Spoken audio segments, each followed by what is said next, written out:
सबसे पहला जो क्वेश्चन आपसे पूछा जा सकता है वो है, कैन यू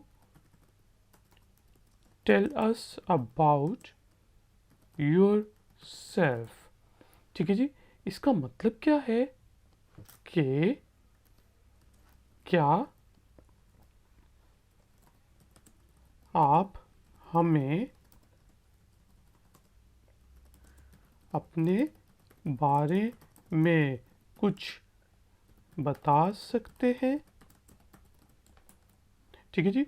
जब शुरू में आप गए, आपने इंटरव्यू का बेसिकली क्या कहते हैं, गुड मॉर्निंग से शुरू किया।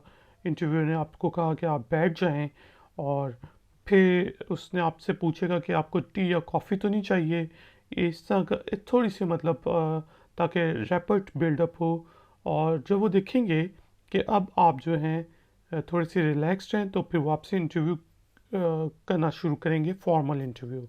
तो सबसे पहले यही होता है कि जो फॉर्मल क्वेश्चन पूछा जाता है आम इंटरव्यू में, वो होता है, can you tell us about yourself. क्या आप हमें अपने बारे में कुछ बता सकते हैं। ठीक है। तो इसमें बेसिकली आपने बिल्कुल ब्रीफ होके आपने अपना थोड़ा सा फैमिली बैकग्राउंड बताना होता है। ठीक है।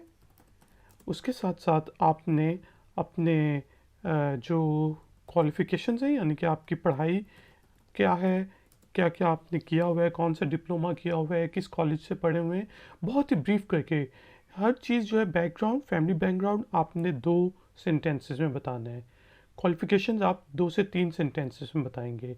ठीक है। और इसके अलावा जो आपका पास्ट एक्सपीरियंस है वो आपने 2 सेंटेंसेस में बताना है। तो कोशिश आपने ये करनी है कि हर सवाल का जवाब आप पॉइंट टू द पॉइंट दें। ठीक है। तो इनके मैक्सिमम आपने 7 या 8 सेंटेंसेस में अपना पूरा का पूरा अपने बारे में बता देना है। ठीक है। तो ये चीज़ आप हमेशा तैयार रख के जाएं कि जब आपसे पूछा जाएगा can you tell us about yourself, तो उसमें आपने अपना फैमिली बैकग्राउंड थोड़ा सा बताना है, क्वालिफ़िकेशंस बतानी है, और पास्ट एक्सपीरियंस बताना है। और बेहतर यही है कि आप इस सवाल का जवाब जो है वो इंग्लिश में अपने पास लिख के रख लें। और अगर आप इंटरेस्टेड हैं तो इससे रिलेटेड मेरा ट्यूटोरियल देखें।